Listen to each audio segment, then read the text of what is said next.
The rain in Seattle did not wash away the grime, it merely made it stick harder, turning the streets into slick mirrors of gray sorrow. This was exactly how 26-year-old Audrey Miller felt as she stepped out of the black sedan and adjusted the collar of her coat. The water dripped from the brim of her umbrella, pooling around her shoes, but she barely noticed the cold. Her heart was a hollow drum, beating a rhythm of grief that had started 5 days ago when the call came. Her father, Thomas Miller, a titan of the real estate industry in the Pacific Northwest, was gone. A sudden heart attack, the doctors said. Stress, perhaps. Or maybe something else. Audrey pushed open the heavy glass doors of the legal firm, Sterling and Associates. The lobby was warm, scented with leather and old paper, a stark contrast to the damp chill outside. She was here for the reading of the will. She was the only biological child, the only blood relative who had stood by Thomas through his rise from a humble contractor to a billionaire mogul. But she knew she was not the only one waiting in the conference room. 5 years ago, Thomas had remarried. Patricia had entered their lives like a storm front, beautiful, sharp-eyed, and relentlessly ambitious. She had isolated Thomas from Audrey slowly, poisonously. Phone calls went unanswered. Invitations to dinner were declined because Patricia was too tired. Birthdays were forgotten because Patricia had planned a getaway. Audrey had fought for her father, but Thomas, worn down by business and perhaps loneliness, had retreated into the bubble Patricia created. Now, he was dead, and Audrey was left to face the woman who had stolen her father's attention in his final years. The conference room was dimly lit, the long mahogany table reflecting the soft glow of the brass lamps. Patricia sat at the far end, scrolling through her phone with an expression of bored impatience. She was dressed in black, but the outfit was clearly designer, the fabric shimmering subtly under the lights. She did not look up when Audrey entered. Beside her sat Chad, Patricia's son from a previous marriage. He was 28, wearing a suit that cost more than Audrey's car, his hair gelled into an aggressive slickness. He chewed on a pen, tapping his foot against the leg of the chair. Audrey took a seat near the head of the table, closest to where the elderly lawyer, Mr. Henderson, would sit. She placed her hands in her lap, clasping them tightly to stop them from shaking. She missed her dad. She missed the way he smelled like sawdust and coffee, the way he taught her how to change a tire on the side of a rainy highway, laughing when she dropped the lug wrench on her toe. That man was gone, replaced by this silence, this tension. Mr. Henderson entered a moment later, carrying a thick leather briefcase. He looked tired, his eyes sad behind thick glasses. He had been Thomas's lawyer for 30 years. He knew the family. He knew the history. He set the briefcase down and opened it, pulling out a series of documents. He cleared his throat, looking at each of them in turn. "Thank you for coming," Henderson said, his voice gravelly. "We are here to execute the last will and testament of Thomas Miller, dated 3 months ago." Patricia finally looked up, snapping her phone shut. "Let's get on with it, Harold. I have a luncheon at 1.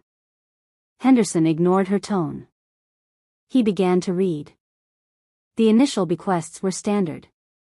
Donations to charities, sums to old employees, gifts to friends.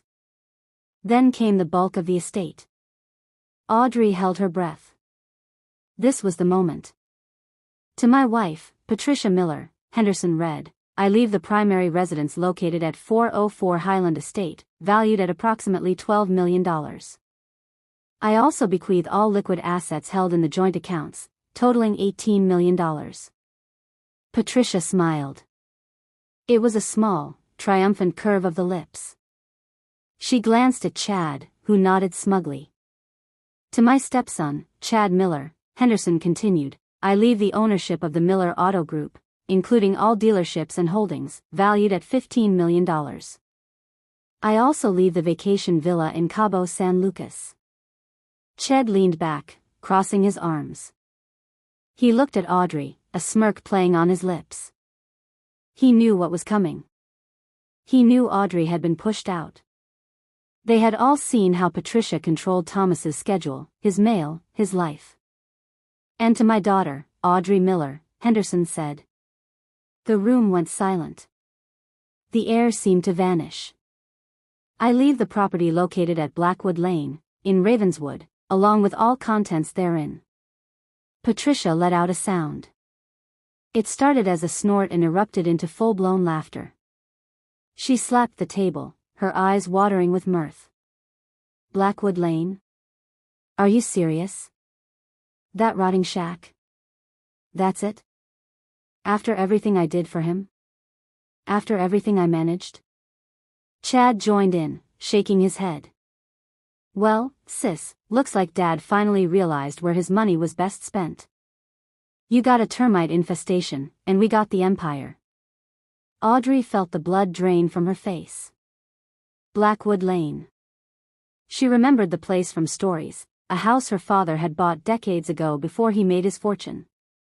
It was in the middle of nowhere, deep in the woods of Ravenswood, 4 hours north of Seattle.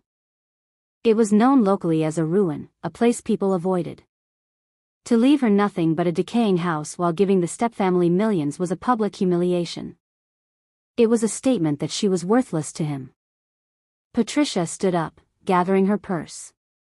"Well, this was a waste of time. Harold, send the papers for the estate transfer. I want the locks on the Highland house changed by tonight. And Audrey," she turned, her eyes cold. "Don't bother trying to sell that dump. No one wants it. Just take the key and disappear. You were always a disappointment to him. Clearly, even in death, he couldn't stand to give you anything real." She turned to leave, but Mr. Henderson spoke up. "Wait." Patricia paused, looking annoyed. "What now?" Henderson reached into the briefcase and pulled out a small, rusted iron key. It looked ancient, corroded by time. He held it out to Audrey. "Thomas left a specific message for you, Audrey. He told me to give you this key and to tell you." Patricia looks at the price, but you must look at the value. "Go to the house," Patricia rolled her eyes. Cryptic nonsense. Typical Thomas. "Come on, Chad." They swept out of the room, their laughter echoing down the hallway until the elevator doors closed. Audrey was left alone with the lawyer. She took the key. It was heavy and cold in her palm. "He loved you, Audrey," Henderson said softly.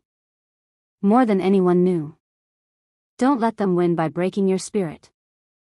Audrey nodded, unable to speak. She put the key in her pocket and walked out into the rain. The drive to Ravenswood was a journey into isolation. As Audrey left the city behind, the skyscrapers gave way to suburbs, then to small towns, and finally to dense forests. The rain intensified, the wipers of her old sedan struggling to keep the windshield clear. The GPS signal flickered in and out as she drove deeper into the wilderness. She thought about her father. Why? Why leave her nothing but a ruin? Was Patricia right? Had he been disappointed in her? She had tried to live a normal life, working as a graphic designer, staying out of the corporate wars. Maybe he wanted her to fight harder. Maybe this was a test.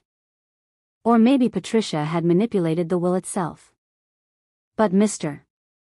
Henderson was honest. He wouldn't lie.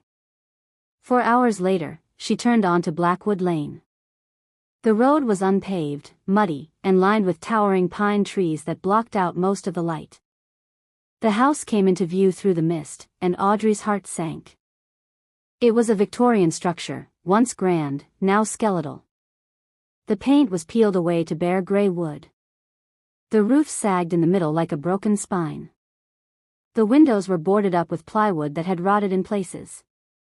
It looked like a set for a horror movie, a place where ghosts went to die. She parked the car and stepped out. The mud sucked at her boots. The silence was oppressive.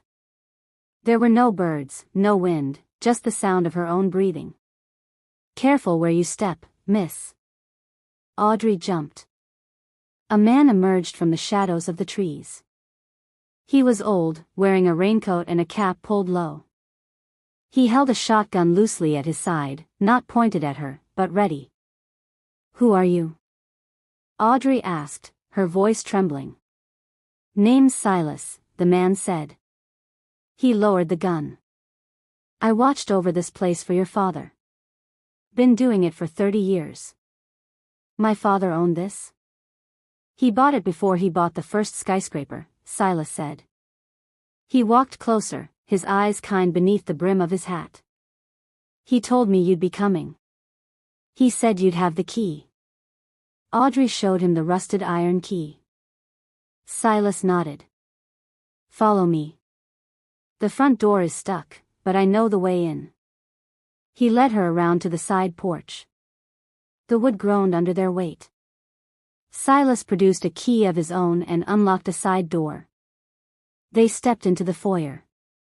Inside, the air was stale, smelling of dust and dry rot. Furniture was covered in white sheets, looking like standing ghosts in the dim light. "Don't judge a book by its cover," Silas muttered, walking to the fireplace. It was massive, made of stone, cold and unused. "Your father wasn't a man who made mistakes, Audrey. Especially not with money. Patricia. She was a vulture.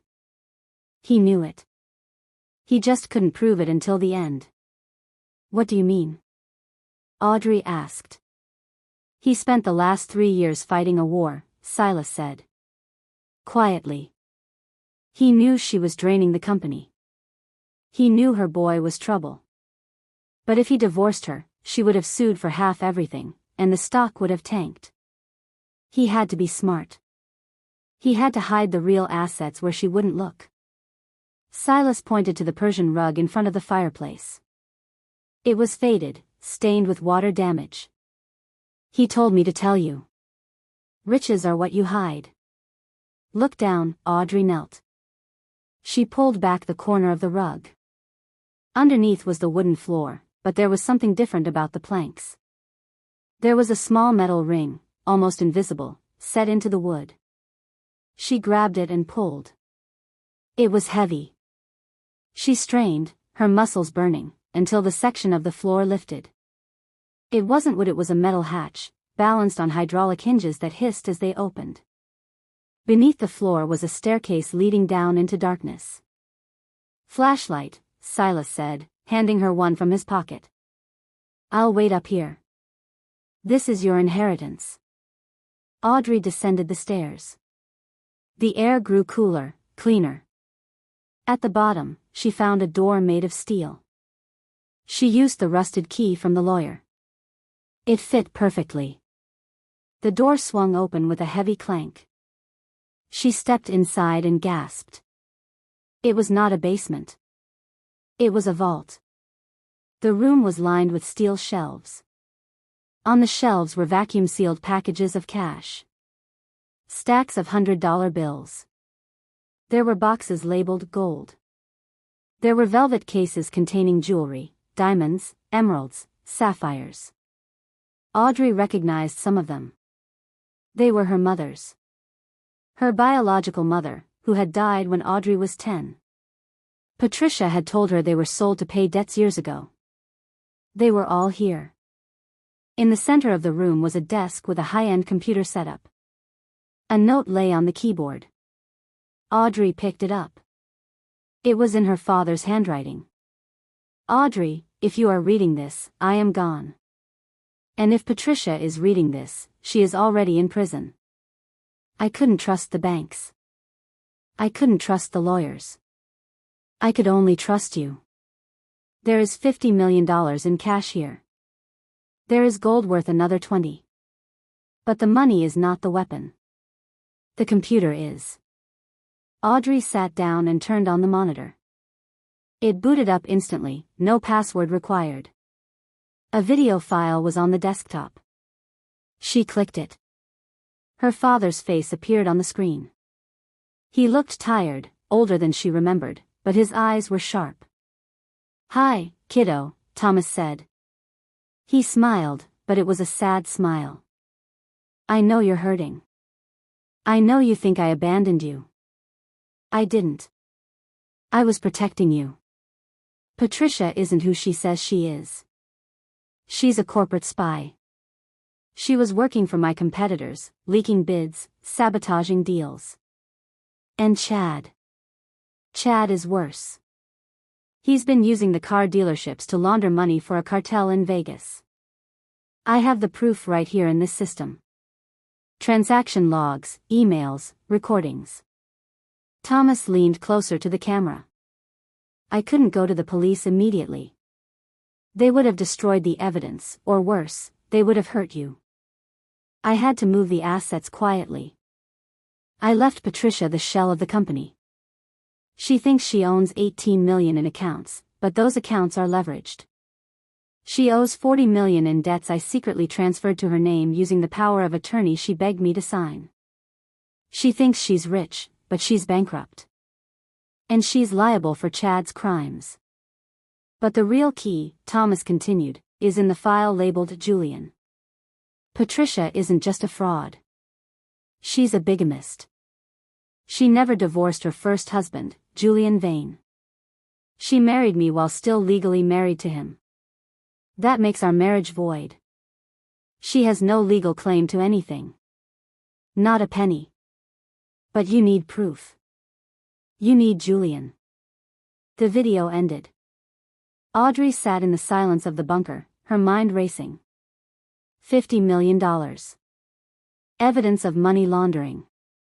Evidence of fraud. And a secret marriage. Her father hadn't left her nothing. He had left her everything. He had left her the ammunition to destroy the people who tried to destroy her. She spent the night in the house. Silas brought her blankets and food. She slept on an old couch in the living room, the key clutched in her hand. For the first time in 5 years, she felt her father's presence. He wasn't gone. He was here, in the walls, in the plan, in the trust he had placed in her. The next morning, the sun broke through the clouds. Audrey drove back to Seattle, but she wasn't the same woman who had left. She wore a sharp suit she had bought with a small stack of cash from the bunker. She walked with her head high. She had barely unpacked her car when a black SUV pulled into the driveway of her small apartment. Chad stepped out. He looked annoyed. He walked up to her before she could unlock her door.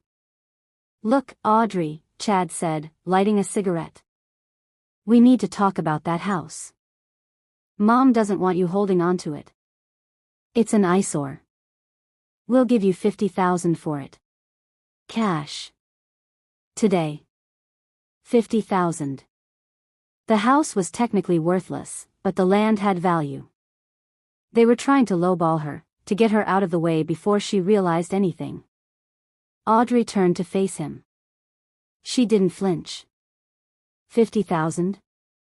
That's insulting, Chad. It's generous, Chad snapped. Take it or leave it. But if you don't take it, things might get difficult for you. Accidents happen. Houses burn down. It was a threat. Plain and simple. Audrey smiled. It was a cold smile, one she had learned from watching her father negotiate. You know, I was looking through the files in the house. I found some interesting things. Specifically, about the car dealerships. The shipments to Vegas. The ones that never had cars in them. Chad's face went pale. The cigarette fell from his lips. What are you talking about? I'm talking about the cartel, Chad. I'm talking about the money laundering. I have the logs. I have the names of your partners in Vegas. She stepped closer, her voice dropping to a whisper. If anything happens to me, if anything happens to that house, those logs go to the FBI. And you know they don't like being kept waiting. Chad took a step back. The arrogance was gone, replaced by fear. You're bluffing. Am I? Try me. Get in your car, Chad. Get out of my sight. And tell Patricia to stop checking her bank accounts. She's going to need a lawyer. A good one. Chad stared at her for a moment, then scrambled back to his SUV. He sped away, tires screeching. Audrey watched him go. That was step 1. Now for step 2. She opened the file on her laptop labeled Julian. There was an address in Las Vegas. A casino hotel. Patricia's first husband was still alive, and according to the files, he was unhappy. He had been paid off to stay quiet, but the payments had stopped when Thomas got sick. Audrey booked a flight to Vegas. She needed to meet Julian Vane. Las Vegas was bright and loud, a stark contrast to the gloomy silence of Blackwood Lane. Audrey found Julian in the bar of the Bellagio. He was a man in his 50s, looking worn out, drinking whiskey. He recognized her from the photo Thomas had sent him years ago. "You're Thomas's girl," Julian said. He didn't look surprised. "I wondered when this would come up." "You know why I'm here," Audrey said, sitting down. "Patricia," Julian spat the name. "She ruined my life. She took everything, then she left me for a richer man. Thomas knew. He paid me to stay away, to keep the secret until he was ready. Now he's dead. I need you to come to Seattle," Audrey said. "I need you to testify." Julian laughed bitterly. "Testify? Against Patricia? She'll kill me." "She's already going to prison, Julian. For fraud. For theft. For bigamy. You won't be in danger. You'll be a witness. And Thomas left something for you." Audrey slid an envelope across the table. Julian opened it. Inside was a check. Not a huge amount, but enough to start over. $50,000. "Thomas didn't forget you," Audrey said. "He wanted justice, not revenge. But he needed help to get it." Julian looked at the check, then at Audrey. He saw the determination in her eyes, so much like her father's. He nodded slowly. "When do we leave?" The courtroom in Seattle was packed. The reading of the will had been sealed, but Patricia had filed a motion to contest the property transfer, claiming Audrey was unfit. It was a publicity stunt to keep the assets frozen while she drained the accounts. She sat at the plaintiff's table, looking immaculate in a navy suit, Chad beside her. They looked confident. They owned the room. Audrey sat at the defense table with her lawyer, Mr. Henderson. She looked calm. The judge entered. "We are here to discuss the validity of the inheritance claim by Patricia Miller regarding the estate of Thomas Miller." Patricia's lawyer stood up. "Your Honor, my client believes that the will was signed under duress. Furthermore, the property left to Audrey Miller is a liability, and my client wishes to consolidate the estate for proper management." Audrey's lawyer stood up. "Your Honor, we have evidence that suggests Patricia Miller has no standing to contest this will. In fact, we have evidence that suggests she has no legal relationship to the deceased at all." Patricia laughed aloud. "This is ridiculous. I was his wife for 5 years. Were you?"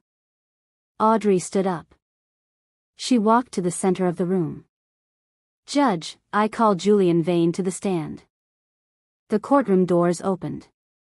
Julian walked in. He wore a clean suit, his head high.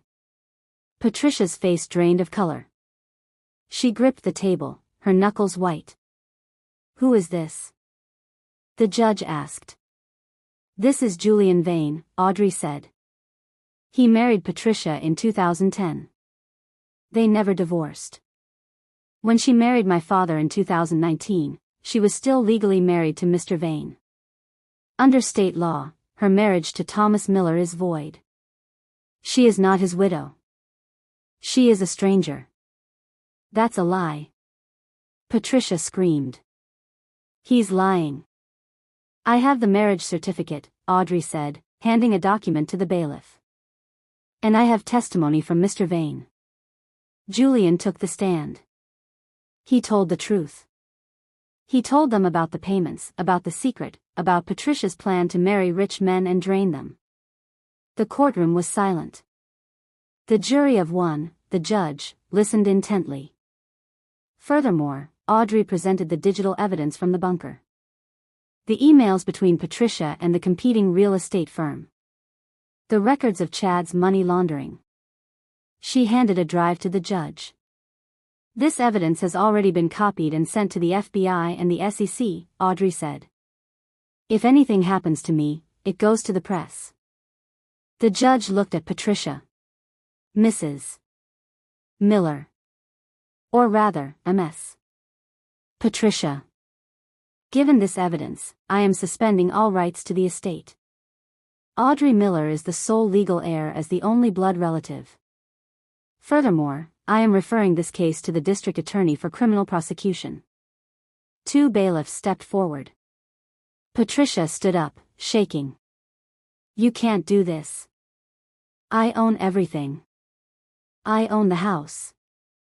I own the money. You own nothing but the debt, Audrey said quietly. $40 million. Good luck with that. Patricia was handcuffed. She screamed as they led her out, calling Audrey names, cursing her father. Chad tried to slip out the back, but two men in suits were waiting for him. FBI agents. He didn't even resist. He knew it was over. It was done. The war was won. Audrey stood outside the courthouse.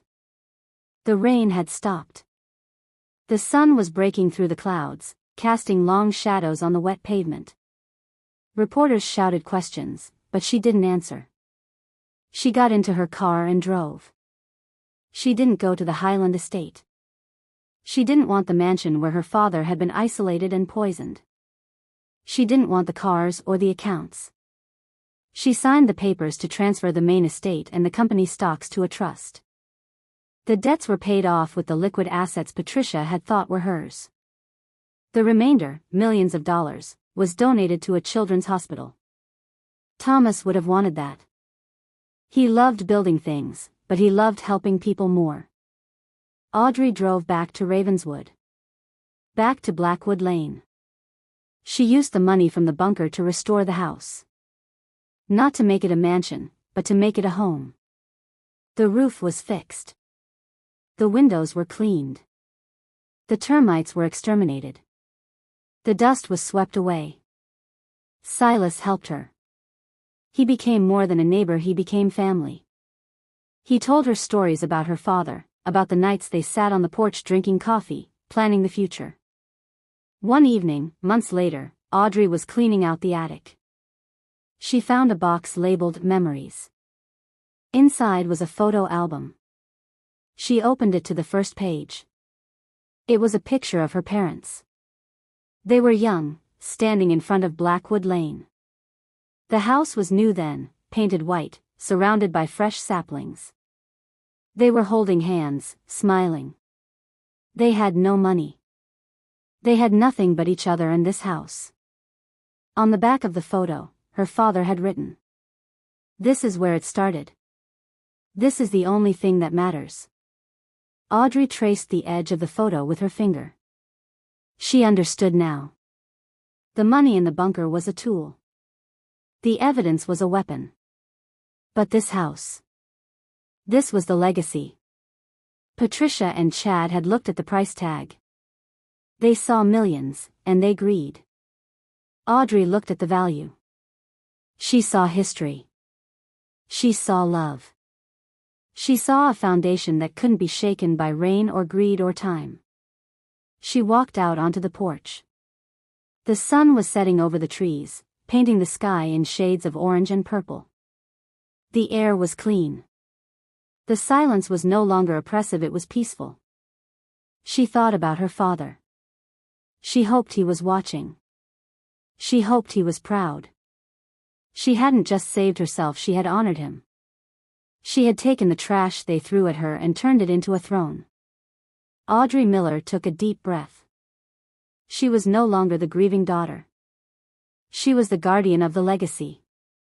She was the owner of her own fate. "Thank you, Dad," she whispered to the wind. She went inside and locked the door. Not because she was afraid, but because this was her sanctuary. The world outside could have its millions, its lawsuits, its greed. Here, in the house that everyone called a ruin, she was rich. Richer than Patricia ever dreamed of being. The rain began to fall again, softly tapping against the window. But inside, it was warm. Inside, the fire was lit. And inside, the truth was safe. Epilogue. The value of silence. 6 months later, the news headlines had moved on. Patricia was facing 30 years in federal prison. Chad was cooperating with the authorities to reduce his sentence, implicating higher-ups in the cartel. The Miller empire was restructured, focused on sustainable housing and community development, just as Thomas had originally intended before the corruption set in. Audrey visited the hospital often. She saw the children playing in the new wing funded by her donation. She saw the hope in their parents' eyes. That was worth more than any stock portfolio. But her home was Blackwood Lane. She hosted dinners there. Silas always had the seat of honor. Sometimes, Mr. Henderson came by. They would sit on the porch, drinking coffee, watching the mist roll through the trees. One day, a developer came to the property. He offered her $5 million for the land. He wanted to cut down the trees and build a resort.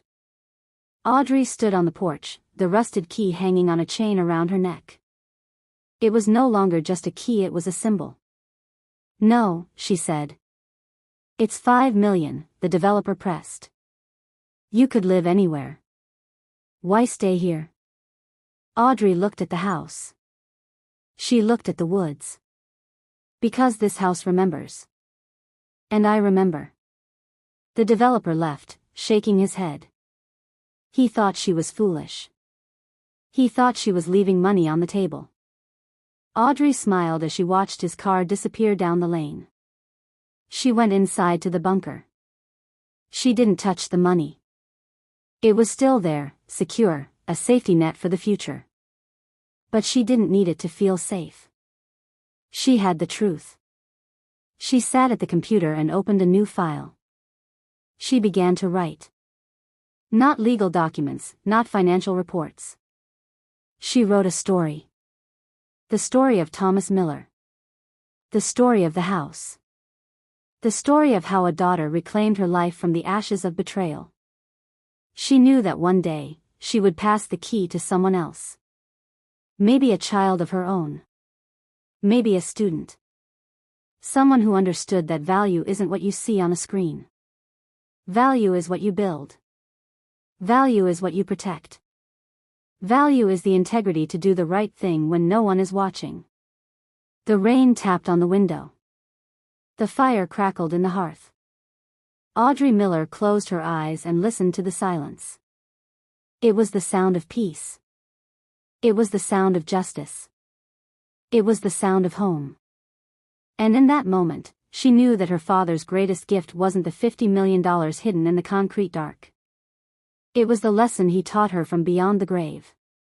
That even when you are left with nothing but a ruin, if you look deep enough, if you dig through the dust and the pain, you will find the foundation. And on that foundation, you can build anything.